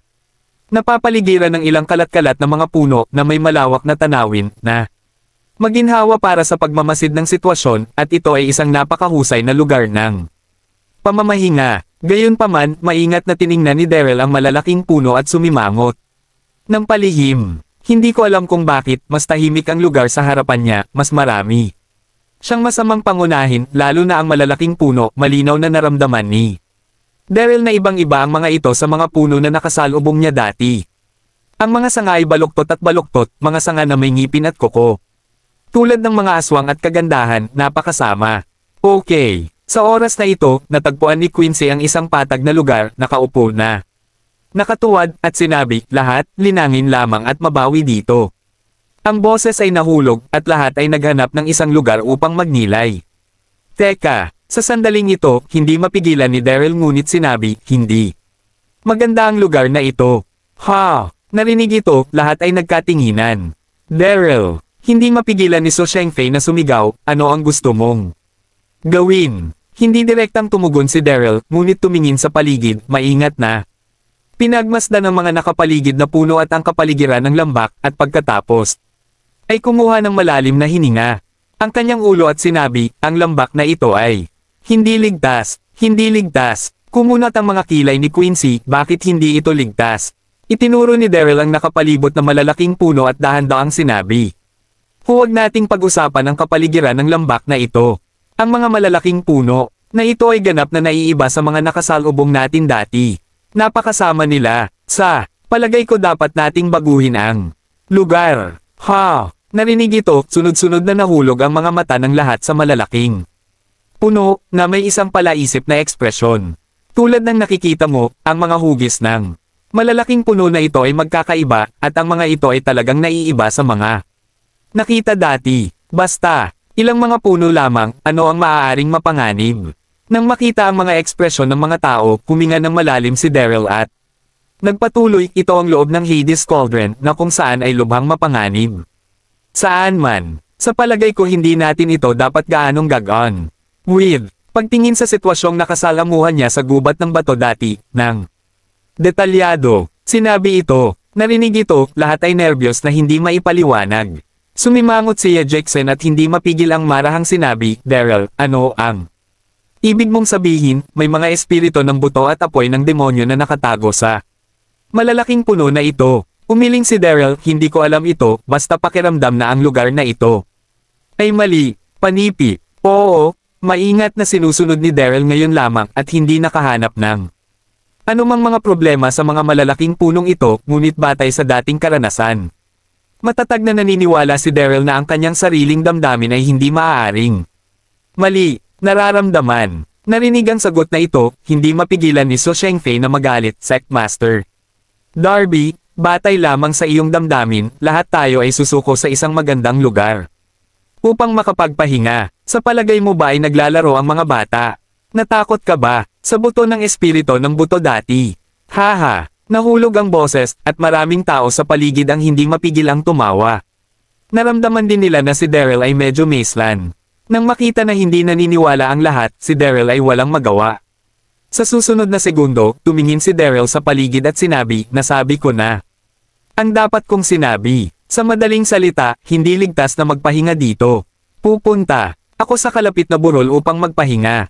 Kung sino ang nais na makasama ay maaaring sundan mo ako. Ito, sa sandaling ito, lahat ng naroon ay nagkatinginan, at wala sa kanila ang tumayo. Ang lahat ay masyadong pagod sa oras na ito, at walang nais na sundin si Daryl upang magpaloko. Pupunta ako sa iyo. Sa sandaling ito, isang kaaya-aya na figure ang lumabas mula sa karamihan ng tao, na may maisla na mga tampok at pagiging seryoso. Ito ay si Ye Jackson. Sa puso ni Ye Jackson, hindi ito gagawin ni Daryl ng walang dahilan. Dahil, sinabi niyang delikado ang lambak na ito, dapat mayroong problema. Kabanata 3023. Pagkakita kay Ye Jackson na tumayo upang suportahan si Daryl, lahat ay nagkagulo. Naguluhan ba ang ulo ng Yuyao Pavilion? Si Daryl ay ganap na kalokohan, nang walang ebidensya, paano siya makapaniwala sa kanyang mga sinabi. Lalo na si Su Shengfei ay hindi nakaupo pa rin sa lugar, at mabilis na tumayo upang akitin siya. Ye Jackson, huwag kang maniwala sa kanya. Ang boses ay nahulog, at ang ibang mga tao ay nagsalita din. Ye, may mga alingaw-ngaw tungkol sa kalapastanganan ni Daryl laban kay Changer. Hindi pa ito nililinaw. Sino ang nakakaalam ng nararamdamang madali niya? Ngayon, napakaraming mga tao na magkasama, kahit na may mga problema, malulutas natin habang pinag-uusapan ng lahat, mabilis na lumakad si So Sheng kay Ye Jackson na may taos-pusong ekspresyon. Yesek, sa palagay ko nais lamang ni Daryl na madulash. Hindi pa siya nakakakuha ng katibayan bago ang 8 ay tunay na siyang mga santosa. Araw, hayaan mo na lang ang mga tao na umalis, at ngayon ay gumawa ng isang dahilan na nais na tumakbo. Habang nagsasalita, sumulyap si So Shengfei kay Daryl ng mapanghamak. Si Ye Jackson ay kanyang sariling diyosa, paano siya makakasama sa iyo? Nang bumagsak ang boses, maraming tao sa paligid ang sunod-sunod na tumango. Oo, si Daryl ay sadyang nag-alarma, dapat mayroong pagsasabuatan. Hindi tayo maloloko. Narinig ito, biglang nagalit si Daryl. Mabait akong nagpapaalala sa iyo, ngunit ako ay itinuring bilang isang asno. Sa atay at baga, kalimutan mo, kumusta ang iyong pag-ibig? Sa pag-iisip tungkol dito, binigyan ni Daryl ng malamig na tingin si Su Shengfei. Malinaw ko nang sinabi, naniniwala ka o hindi, ngunit may talagang nangyayari pagdating ng oras, huwag kang umiyak at magmakaawa sa akin na iligtas. Kita, ano, narinig ito, ang lahat ay nagulat ng ilang sandali, at pagkatapos ay Ninishan. Hindi mapigilan ni So Shengfei na sumigaw, okay, Daryl, huwag kang magpanggap, hindi tayo tanga. Hindi nagabala si Daryl na pansinin siya, tumalikod at lumakad patungo sa burol na hindi kalayuan. Nagatubili si Ye Jackson at mabilis na sumunod. Sa totoo lang, si Ye Ji ay may pag-aalinlangan sa kanyang puso, ngunit sa huli ay pinili niyang maniwala kay Daryl. Teka, sa sandaling ito, nagmamadali si Quincy upang abutin na may magandang mukha, nang walang kahit kaunting pagbabago-bago, at sinabi kay Daryl, susundan din. Kita. Tulad ng sinabi niya, binaling ng ulo ni Quincy at sumugod pabalik. Sinabi niya sa ibang mga tao, magpahinga ka rito, pagtingin ko kay Daryl. Tulad ng So Shengfei, si Quincy ay hindi naniniwala kay Daryl. Sinundan niya, sa oras na ito upang maiwasan ang pagtakas ni Daryl. Haha, nang makita ang hindi nagtitiwala na mukha ni Quincy, ngumiti si Daryl at hindi masyadong sinabi. Ilang minuto ang lumipas, si Daryl at ang tatlo ay dumating sa burol na hindi kalayuan, at nakita nila na mayroong isang yungib sa burol. Pagkakita sa kuweba, nagpakita si Daryl ng kaunting ngiti. Una siyang lumakad, at sinabi na may damdamin, ang lugar na ito ay nakakatiyak pa rin. Sa pamamagitan nito, Yufang. Ngunit sa sandaling ito, si Quincy, na nakatayo sa pasukan ng yungib, ay Malamig na sinabi, lumabas ka at magpahinga sa labas ng pasukan ng yungib. Malamig. Ang kanyang tono, walang pag-aalinlangan. Bakit? Sumimangot si Daryl. Pinaiit ni Quincy ang kanyang ulo at sumulyap kay Ye Jackson, at nagpatuloy. Ako rin ang pinuno ni Ye Jackson, at lahat ako ay isang babae. Paano ako makakapahinga sa yungib sa iyo? Kung malampasan mo ito, paano mo dapat pag-usapan? Tungkol sa mga ilog at lawa. Si Ye Jackson, nakatabi niya, ay may mukha din. Mahiyain. Damn it, labis na ikinagalit ni Daryl. Halatang ipinanukala niyang magpahinga sa burol, at yung yungib na natagpuan niya, ngunit ngayon ay nais niyang magpahinga sa labas. Anong uri ng katotohanan ito? Gayon din, huwag mo ring isiping tumakas. Sa oras na ito, malamig na sinabi ni Quincy. Kabanata 3024. Si Daryl ay walang magawa, tumango, at lumakad sa labas ng yungib upang magnilay-nilay. Sa parehong oras, ang puso ko ay masyadong nasasakal. Ang Quincy na ito ay dating inihayag sa mundo at kinansela ang kontrata ng kasal sa kanyang sarili, ngunit ngayon ay nagdududa siya sa kanyang sarili saan man. Talaga, iniisip, hindi rin nag-abala si Daryl na alagaan ito, at sinimulang ipikit. At pinakalma ang kanyang isip. Hindi ko alam kung gaano katagal, si Daryl ay nagising. Sa loob ng kuweba, nagsimula ring magnilay at makabawi si Quincy. Ngunit si Ye Jackson ay puno ng pag-uusisa, at hindi mapigil ang tanungin si Daryl sa labas ng yungib. Daryl, mapanganib ba ang lambak sa ibaba? Bilang pinuno ng Yuyaw Pavilion, nababahala si Ye Jackson sa ilang mga kakaibang sekta. Alam din niya ng kaunti tungkol sa iba't ibang sining, ngunit hindi niya makita kung ano ang mali sa mga malalaking puno na iyon. Kailangan mong maniwala sa akin. Nakangiting tugon ni Daryl. Yeah. Mahabang libong mga salita ay hindi mapigil ang mangutya. Ang linya ng hangin sa bundok, hindi mo tinutuya, at totoo lang, sadya mong niloko. Ang lahat, sa huli kung ano ang layunin. Hanggang sa oras na iyon, si Quincy ay hindi pa rin naniniwala kay Daryl, sa pag-aakalang siya ay alarma. Nararamdamang pagtatanong ni Quincy, binuka ni Daryl ang kanyang bibig. Hindi niya alam kung paano magsalita sandali, kaya't wala siyang imak. Woo! Gayunpaman, sa oras na ito, nakarinig ako ng isang kaguluhan na nagmumula sa lambak sa ibaba. Oo naman, tama ako. Mabilis na tumayo si Daryl, tumingin patungo sa lambak sa ibaba, at natigilan. Sa parehong oras, sina Quincy at Ye Jackson ay nagmamadali ding lumabas ng yungib. Nang makita ang sitwasyon sa lambak, nanginginig ang kanilang mga katawan. Nakita ko na ang isang itim na ulap ay tumaas sa lambak. Sa itim na ambon, maraming mga itim na anino ang mabilis na nakakulong, 12 ng mga masters ng sekta ang nakikipaglaban-laban sa mga itim na anino na ito, napakalakas. Ito, nang makita ang sitwasyong ito, nanginginig ang katawan ni Quincy, at lihim siyang nabigla. Talagang tinamaan ito ni Daryl, ang lambak na iyon ay talagang hindi ligtas. Ngunit, ano ang mga anino na iyon at saan sila nagmula? Bilasan mo at tumulong ka. Sa sandaling ito, nanguna si Daryl sa reaksyon, at pagkatapos ng pagpindot sa isang salita, mabilis na sumugod ang tao patungo sa lambak. Nagkatinginan sina Quincy at Ye Jackson at mabilis na sumunod. Pagdating ko sa lambak, kitang-kita ko ang sitwasyon sa harap ko. Kung si Daryl o Quincy, hindi nila mapigil ang huminga sa hangin. Nakita ko na ang madilim na mga anino sa itim na hamog ay ilang mga masasamang hayop. Ang buong katawan ay maitim na nagpapaalala na sila ay katulad ng mga lobo at aso, ngunit may 3 mata sila. Ang bawat isa sa kanila ay nagniningning sa ilaw ng mga masasamang espiritu, at isa ng isa ay kasing bilis ng kidlat. Daan-daang mga hayop na ito, sa mga pangkat, patuloy na umaatake kay Su Shengfei at iba pa. Si Su Shengfei at ang iba pa ay pawang panik at nagtutulungan sa bawat isa upang labanan. Gayunpaman, maraming iba pa ang nasugatan, sumisigaw at sumisigaw. Ito ay isang tahimik na lambak, at biglang naging isang impyerno. Ito ba ay impyerno na aso? Sa wakas, nagreaksyon si Daryl, gulat na gulat sa kanyang puso. Sa pagsasalita tungkol dito, orihinal na hindi alam ni Daryl ang Hell Demon Dog. Nang siya ay nasa Shyland, sinabi sa kanya ni Zian sapagkat ito ang puwang ng Hades Cauldron, at maraming masasamang bagay dito, kabilang ang Hell Demon Dog. Sa oras na iyon, matapos malaman ito ni Daryl, hindi niya ito sineryoso. Ngunit hindi niya inaasahan na babangga niya ito sa lalong madaling panahon. Pagkatapos, tiningnan ni Daryl ang malalaking puno sa paligid. Kahit na, hiwalay siya ng itim na ulap, kitang-kita ni Daryl na may isang butas na nakalantad. Sa tuktok ng mga puno ng malalaking puno na iyon, malinaw na, ang mga asong impyerno na ito ay nakatago sa ball. Sina Quincy at Jackson sa tabi nila ay hindi rin maipaliwanag na gulat. Hindi alam ang gagawin. Daryl. Sa sandaling ito, si Quincy ay medyo balisa at hindi mapigil ang sinabi. Ano ang gagawin? Pumasok ka at tulungan sila. Sa pamamagitan nito, si Quincy ay susugod na sana.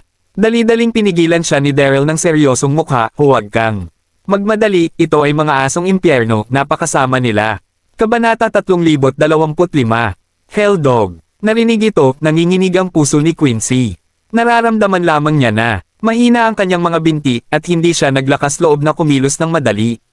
Sa sandaling ito, huminga ng malalim si Daryl at sumigaw sa mga taong nakulong, kailangan mong maghanap ng paraan upang mabilis na lumabas. Napansin ni Daryl na ang lugar na napapaligiran ng malalaking puno na ito ay ang saklaw ng mga aktibidad ng mga asong impyerno na ito. Hanggat nagmamadali sila, palabas sa saklaw na ito, ligtas sila. Ha! Narinig ang mga salita ni Daryl, maraming tao ang nagulat at nahihiya. Tama si Daryl noon, talagang may problema ang lambak na ito. Ngunit ang mga taong katulad ko ay pinagtawanan siya dati. Akala ko, lahat ay nakikipagtulungan sa bawat isa at sinubukang sumabog. Ngunit maraming mga Hell Demon Dogs sa paligid, daan-daang mga ito. Ang bawat isa ay sumubok ng maraming beses, ngunit lahat sila ay nabigo. Ilang sandali, sila ay nagpapanik. Ano ang dapat kong gawin? Mamatay ka ba dito? Ayokong mamatay. Sa gulat, maraming tao ang desperado. Nang makita ito, si Quincy ay kumunat ang noo at balakid. Daryl, mag-isip ka ng paraan. Ikaw ang prinsesa ng South Cloud Continent na may mataas na prestihiyo. Ngumiti si Daryl at sinabi, bukod dito, hinahanap mo ang lugar na ito. Dapat kang makahanap ng paraan. Ang Quincy na ito ay masyadong matuwid sa sarili at dapat magkaroon siya ng mahabang memorya. Habang nagsasalita, lihim din na nakasimangot si Daryl, iniisip ang tungkol sa mga countermeasure. Ikaw, sa susunod na segundo, tatanggi na si Quincy. Nang makita ang panloob na puwersa ni Daryl na hinimok, gamit ang isang kaway ng kamay, si Bailian ay tumalon. Na may malamig na apoy na bumubuo ng isang bilog ng protection na pelikula sa buong katawan niya. Whoosh! Sa susunod na segundo, diretsong sumugod si Daryl sa itim na ambon. Oo, plano ni Daryl na iligtas isa-isa ang mga tao sa loob. Pinag-uusapan ito. Hindi alam ni Daryl ang paraan upang makitungo sa Hell Demon Dog, ngunit naisip niya na ang kanyang puting Lotus Coldfire ay ang unang kakaibang apoy sa buong mundo, at maaaring mapuwersa ang Hell Demon Dog na bumalik. Sa totoo lang, si Daryl ay ganap na nasusugal sa paggawa nito, ngunit walang paraan, hindi lamang niya mapanood ang mga taong ito na namatay. Woo! Sandaling ito, nang makita si Daryl na nagmamadaling pumasok, maraming mga Hell Demon Dogs ang agad na pumapaligid sa kanila, at ang kanilang tatlong mata ay nagniningning ng mga pulang-pulang masamang ilaw, human gal, at kumakagat kay Daryl. Gayunpaman, kaagad na siya ay sumugod, naramdaman niya ang protection na film na nabuo ng malamig na apoy ng puting lotus sa katawan ni Daryl. Ang mga Hell Demon Dogs na ito ay nakaramdam ng panganib at mabilis na nagkalat. Haha! Nang makita ang sitwasyong ito, ngumiti si Daryl at lihim na nagalak. Gumagana talaga ang pamamaraang ito. Natuwa, hinawakan ni Daryl ang dalawang tao gamit ang isang kamay, sumugod sa itim na ambon, at pagkatapos ay bumalik upang iligtas ang iba pa. Wala pang isang minuto, naligtas ni Daryl ang higit sa kalahati. Sa huli, si Su Shengfei lamang ang natrap sa loob. Puff! Ngunit sa sandaling ito, nakaupo si Daryl sa lupa kasama ang kanyang puwet at pinunasan ng pawis sa kanyang mukha. Pagod na pagod ako, pahinga ka. Oh, Secmaster Darby. Tulong, natrap pa rin ako. Sa gitna, nakikipaglaban si Su Shengfei laban sa mga sangkawin ng Hell Demon Dogs na nag-iisa, halos umiiyak. Halos maubos ang kanyang lakas sa panloob, at mapatla ang kanyang mukha. Tila hindi ito narinig ni Daryl. Ang Su Shengfei na ito ay laging laban sa kanyang sarili dati, at ngayon ang gayong magandang pagkakataon ay tiyak na magpapahirap sa iyo. Kabanata 3026. Daryl. Sabik din si Quincy, ang oin-uno ni Su ay nakakulong pa rin sa loob. Iligtas mo siya. Si Daryl ay nagpakita ng isang bahagyang ngiti, mahinang sinabi, ng sinabi. Na may panganib dito, sinabi niya na alarmista ako at kalokohan. Sinabi rin niya na, kahit na may mali, hindi niya kailangan ang tulong ko. Dahil napakahusay niya, hayaan mo siyang magmadali. Makinig sa puntong ito, ibinuka ni Quincy ang kanyang bibig, ngunit walang imik upang tanggihan. Daryl. Sa sandaling ito, lumakad si Jackson, kinagat ang labi at nagmakaawa. Talagang may isang bagay na mali sa harap ng ulo ni Sue, ngunit tayo ay nakulong. Dito, kailangan nating magkaisa. Hindi tayo maaaring mamatay. Seryoso, kahit na may magandang relasyon si Yuyao Pavilion kay Sue, hindi. Maintindihan ni Jackson ang pagkatao ni Su Shengfei. Ngunit kahit ano, pareho ang lahat sa mainland, kaya hindi mo ito maaaring baliwalain.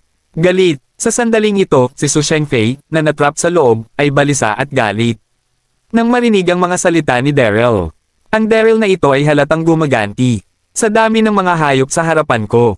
Paano ko ito makaye? Tulong. Napakaraming tao ang nailigtas ni Daryl ng sabay-sabay, at napakaraming mga target ang nawawala. Ang mga Hell Demon Dogs na ito ay tuluyan ding napukaw. Upang maging mabangis, at nagsisigaw ng desperado ng paisa-isa, tulad ng baliw na patay kay Su Sheng. Ha! Nang makita ito, namumutla si Su Shengfei sa takot at buong gulat. Habang umiwas sa kaiyahiyang pamamaraan, sinigawan niya si Daryl, Sectmaster Darby. Nagkamali ako noon. Marami kang tao, mangyaring tulungan mo ako. Palabas. Halos maiyak si Su Shengfei nang sigawan niya ito. Sa totoo lang, ayaw ni Su Shengfei na magpakumbaba sa harap ni Daryl, ngunit walang paraan, kritikal ang sitwasyon, at kung tatanggi siyang tanggapin ang lambot, mawawala ang kanyang buhay. Pagkatapos ng lahat, sa lahat ng mga tao na naroroon, tanging si Daryl ang nagtataglay ng malamig na apoy ng bayliyan at hindi natatakot sa mga asong demonyong impyerno. Sa sandaling bumagsak ang boses, si Quincy ay nagmamadali ding pumadyak ng kanyang mga paa. Daryl, si Su Zhangsek ay hindi na makatiis. Ngumiti si Daryl, at dahan-dahang sinabi kay Quincy, ano ang pagmamadali? Si Su ang ulo ay may kakayahan, at ang ilang impyerno na aso ay hindi talaga siya masasaktan. Tulad ng sinabi niya, iniunat ni Daryl ang baywang. Ito, mga kilay ni Quincy ay nakasimangot, napahiya. Nagpasya si Daryl na hindi iligtas ang mga tao, at hindi niya ito mapipilit. Kung sa bagay, hindi mahalaga kung sinira niya ang kasunduan sa kasal ilang araw na ang nakalilipas. Sa oras na ito, ang mukha ni Su Shengfei ay naging berde, at siya ay patuloy na sumisigaw, Sectmaster Darby, mangyaring, maraming mga hayop, hindi ko talaga ito mapigilan. Bamantong hininga si Daryl, tamad pa rin. Ang idiot na ito ay palaging nakatarget sa kanyang sarili dati, at humihingi ako ng pasensya kung hindi mo hinayaan na maghirap ka ng kaunti. Tingnan ang Daryl na gaganapin kaagad, lumapit at hinawakan ang braso.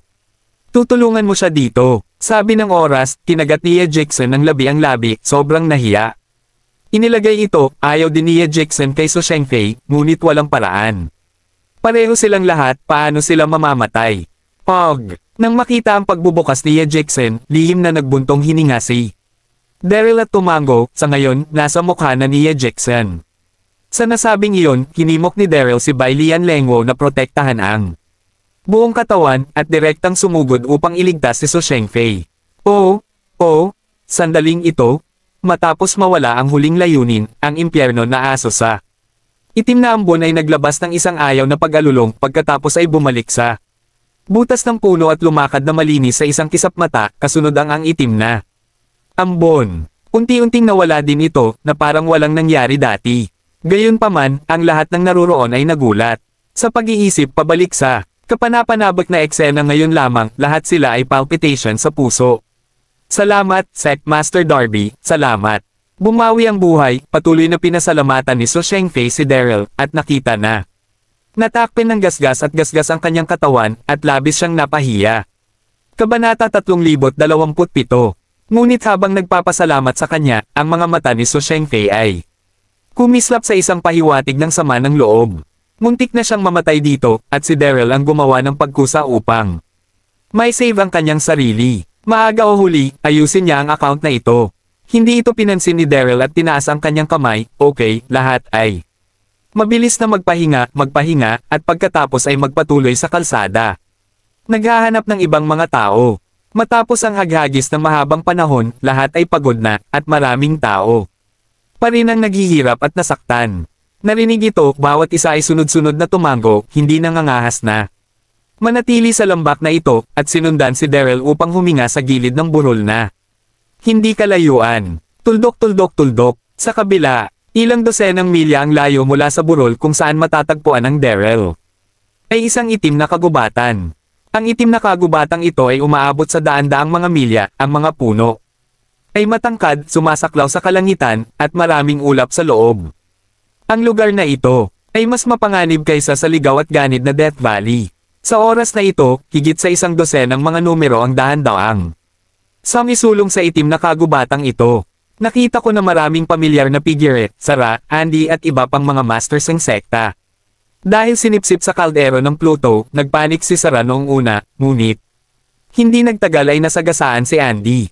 Matapos ang pagpupulong, sila ay lumakad sa isa't isa, at pagkatapos ay nasagasaan ang iba pang mga kasama. Sarah, Andy at iba pa ay handa nang maghanap ng paraan upang umalis sa kagubatang ito bago maghanap ng iba. Matapos maglakad saglit, biglang huminto si Andy sa kanyang harapan. Kasabay nito, ang lahat ay tumingin sa unahan, nakasimangot. Big Brother Andy, anong problema? Nagmamadaling umakyat si Sarah at nagtanong. Nang makilala ko si Andy dati, alam kong kaibigan siya ng aking panganay na kapatid, kaya tinanggal ni Sarah ang disguise at bumalik sa kanyang orihinal na form. Kakaiba ang harapan. Same time na tugon ni Andy. Mabilis na sinundan ni Sarah ang tingin ng lahat at natigilan agad. Nakita ko ang isang bilog na mga bato ng bato na nakatayo sa kakahuyan.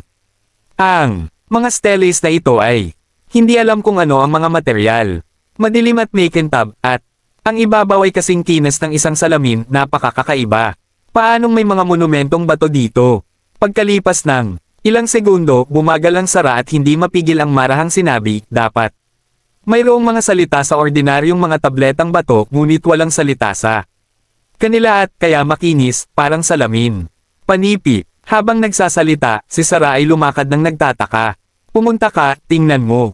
Kasabay nito, hindi mapigil ang maglakad ni Andy at iba pa. Nang makarating sila sa harap ng mga tabletang bato na ito, natuklasan ng lahat na ang ibabaw ng mga tabletang bato na ito ay napakamakinis, parang isang salamin. Ilang sandali, lahat ay tumingin sa kanilang sarili sa salamin na bato at nagtaka. Para saan ginagamit ang mga steles na ito? Lahat. Sa sandaling ito, biglang sumimangot si Andy, at sinabi, lahat, umalis ka. Dito. Medyo masama ang ekspresyon ni Andy sa oras na ito. Malinaw na naramdaman niya na may kakaiba sa monumentong bato sa harap. Ang lakas ng tao ay dahan-dahang kumalat. At sa ilalim ng impluensya ng kapangyarihang ito, pagod na pagod ang buong katawan. Na hindi niya masabi, at kahit kaunting lakas ay hindi ito makaya. Hindi lamang iyon, ngunit ang panloob na puwersa ay hindi maaaring palabasin. Parang pinigilan si Dantian. Nang bumagsak ang boses, si Andy ay paikot at babalik, nalaman lamang na ang kanyang mga paa ay tila na puno ng tingga, at hindi siya makagalaw. Paano ito nangyari? Si Andy ay kinilabutan, at hindi maipaliwanag na gulat sa kanyang puso. Kabanata 3028. Pagkakita sa ekspresyon ni Andy, mabilis na nagtanong si Sarah, Big Brother. Andy, anong nangyayari sa iyo? Kasabay nito, ang iba pa ay tumingin kay Andy. Binuka ni Andy ang kanyang bibig at magsasalita na sana nang magambala siya.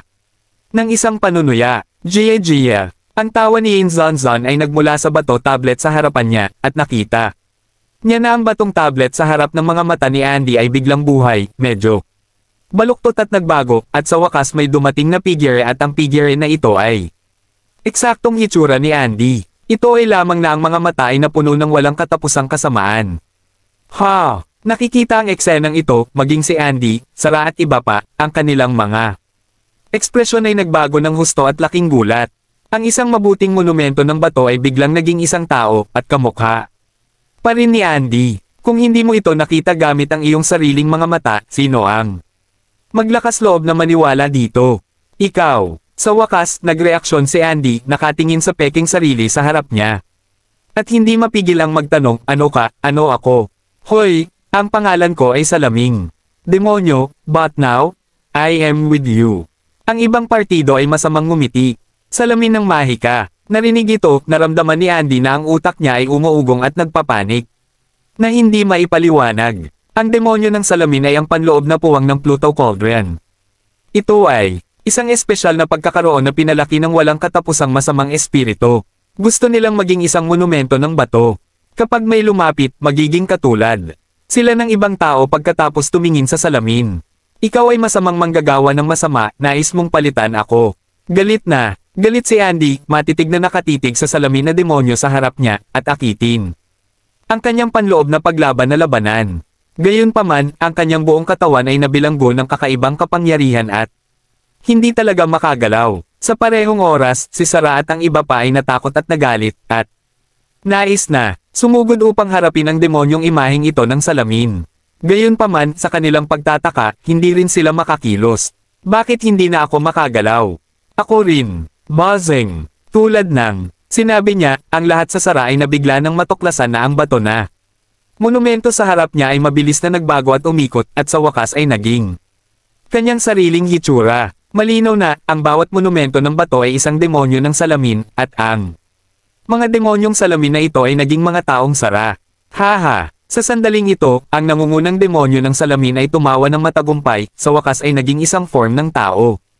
Narinig ko na maraming mga tao dito. Makipaglaro tayo sa kanila. Nang bumagsak ang boses, isang dosenang salamin itinali ng mga demonyo sina Andy, Sarah at ang iba pa sa isang malaking 5 bulaklak. Pagkatapos ay pinalamanan ito sa isang kalapit na yungib, at pagkatapos ay nawala sa itim na ulap.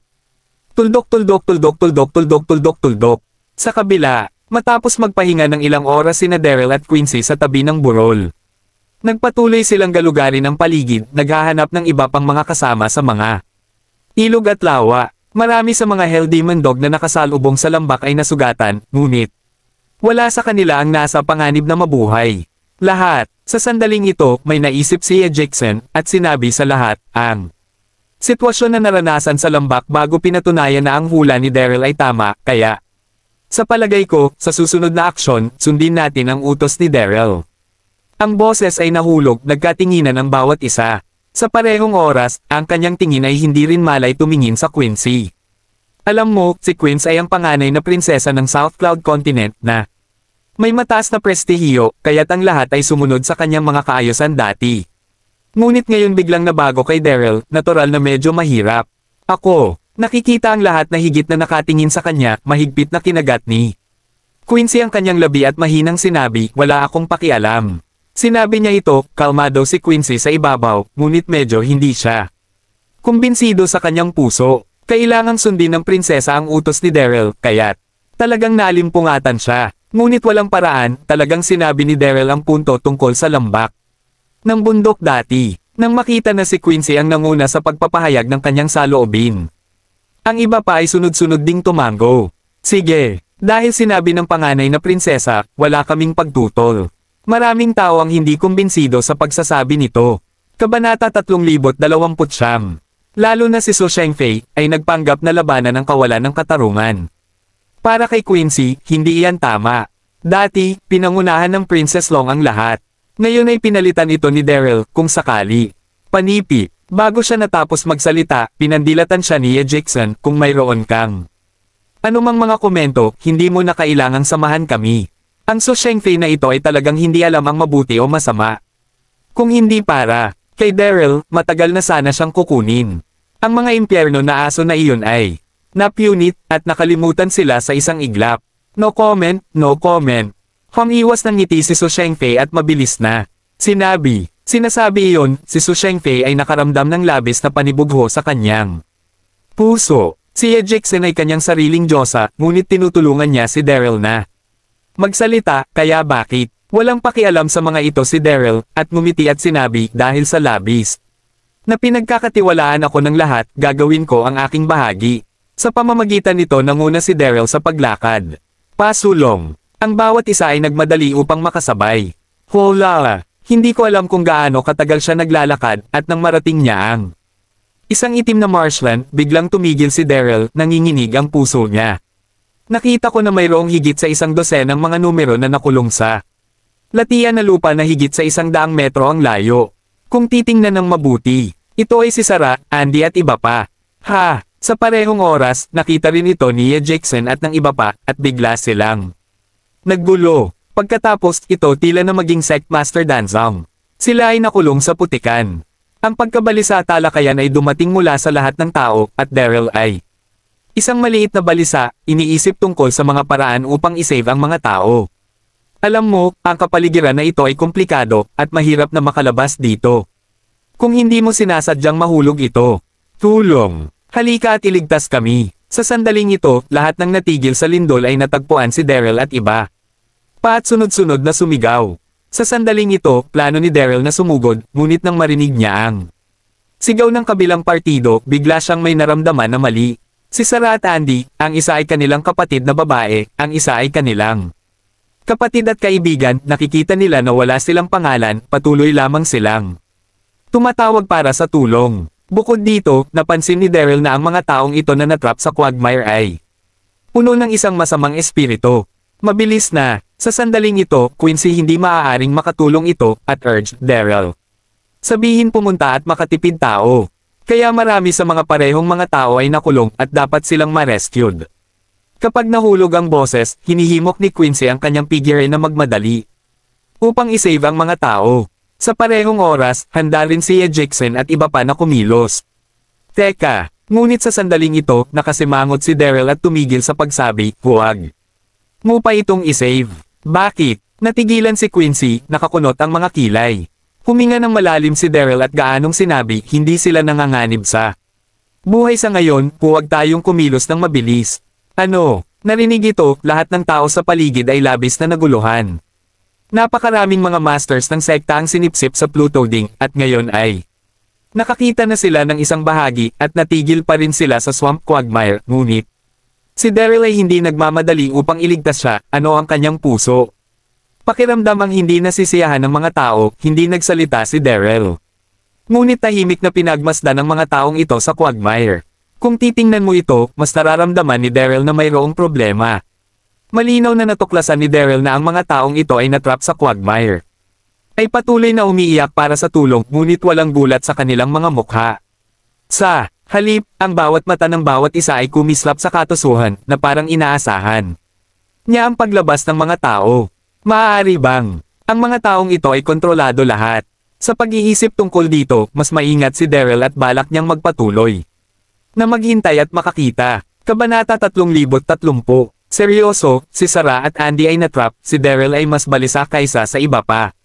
Ngunit alam din niya sa kanyang puso na ito ay nasa loob ng Pluto Ding, kung saan ang mga panganib ay saan man, ingat ang lahat. Tama ang pakiramdam ni Daryl. Hindi sina Sarah, Andy at iba pa na natrap sa Swamp Quagmire, ngunit ang salamin ay imahe ng mga demonyo. Ang mga demonyong salamin na ito ay napakatuso, sadyang nagkukunwari na natrap dito, sinusubukang akitin si Daryl at ang iba pa na pumasok sa sandaling. Lumapit si Daryl at ang iba, ilulunsad nila ang isang sorpresa na atake. Nang makita na hindi sinasadya ni Daryl na iligtas ang mga tao sa Big C. Quincy, Daryl, bakit hindi mo hayaang lahat ay iligtas ang mga tao? Nais mo bang panoorin silang nilamon ng kalabog? Habang nagsasalita, iniisip ni Quincy na puno ng hindi nasisiyahan.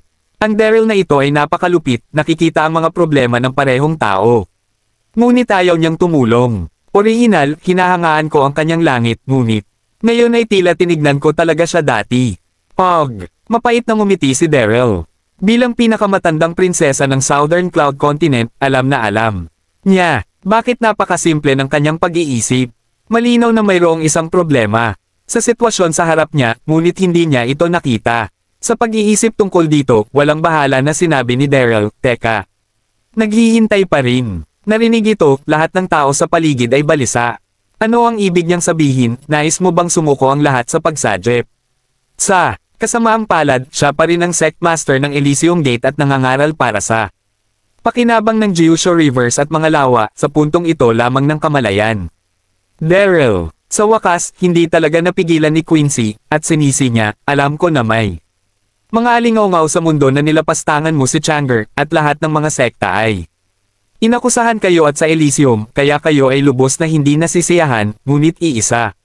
Ang bakuran ay isang bakuran. Hindi mo makikita ang mga patay nang hindi nagse-save. Nang bumagsak ang boses, tumalon din si Su Shengfei at sumigaw, iyon ay, Daryl. Ikaw ay masyadong makitid ang isip. Kahit na ang iba ay hindi na i-save, ililigtas mo. Rin ang iyong matuwid na kapatid na babae, pati na rin si Danzang. Sectmaster, tama ba? Ang Sectmaster na si Andy ng Danzang ay palaging sapat na katapat ng iyong kapatid. Ilang beses nang matulungan kang desperado, ngunit ngayon, wala kang pakialam sa siya. Ito ba ay isang bagay ng tao? Nang sinabi niya ito, Su Shengfei ang kanyang mukha ay matuwid, ngunit ang kanyang mga mata ay kumislap sa kasiyahan ng paghihiganti. Fuck it, ang Daryl na ito ay sadyang nagpahirap sa mga bagay para sa kanyang sarili dati, ngunit ngayon ang gayong magandang pagkakataon para makapaghiganti ay hindi mapalampas. Ang mga salita ni Su Shengfei ay naging sanhi upang tumango ang lahat. Kahit na siya Jackson ay hindi na nakatiis, at sinabi kay Daryl, Daryl, isave mo ang mga tao, nauubusan na ng oras at hindi ka makapaghintay. Phew! Nang makita na ang bawat isa ay hindi naniniwala sa kanyang sarili, si Daryl ay napakawalang magawa, at huminga ng malalim, hindi sa ako ay makasarili, maaari mong makita ng malinaw, ang swamp quagmire na ito ay ganap na naiiba mula sa karaniwang nakikita natin, baka may iba pang mga panganib na nakatago dito. Bukod dito, ang mga taong nakakulong na ito ay nababalutan ng mga masasamang espiritu. Sa palagay ko ay kontrolado sila, kaya't huwag tayong kumilos nang madali. Gayunpaman, walang naniwala sa mga salita ni Daryl. Ano ang kontrolado, hindi mo kailangang maghanap ng dahilan. Malakas na, sinabi ni Su Shengfei. Si Quincy ay masyadong tamad upang magsalita ng walang kaparerekon, okay. Hindi mo kami ililigtas. Paula. Nang bumagsak ang boses, sumabog ang panloob na lakas ni Quincy, at ang kanyang figure ay direktang lumipad patungo sa quagmire. Whoosh! Nang makita ang eksenang ito, nais ni Daryl na tumigil, ngunit huli na. Sectmaster Andy. Nang siya ay dumating, si Quincy ay lumipas sa hangin at sumigaw kay Andy, grab the ribbon, I will pull you up. Nahulog ang boses, at ang kamay ng Jade ay nagtaas ng isang laso kay Andy. Naisip ni Quincy ang tungkol dito, ang napakalaking kapaligiran na ito ay mapanganib na tiyak na hindi siya makakababa, at magagamit niya lang ang pamamaraang ito upang may save ang mga tao. Sa parehong oras, si Su Shengfei at iba pa na sumunod sa pamamaraan na ito upang itapon ang lubad habang itinapon ang lubad. Kung walang lubad, itinapon nila ang Letigo. Sa oras na ito, Quincy at iba pa ay hindi napagtanto na ang mga natrap dito ay hindi pamilyar sa mundo, ngunit nakasalamin at nakapagtataka. Salamat! Sa sandaling ito, siya ay naging demonyo ng imahe ng salamin ni Andy, na nagpapakita ng isang masamang ngiti, at pagkatapos ay itinali niya ang laso at hinayla ito ng mabagsik. Ang Quincy ay hindi tumugon sa lahat, at hinayla papunta sa quagmire ng sabay-sabay. Maraming salamat po, mga kamaster. Paki-subscribe, and hit the notification bell para sa susunod nating kabanata.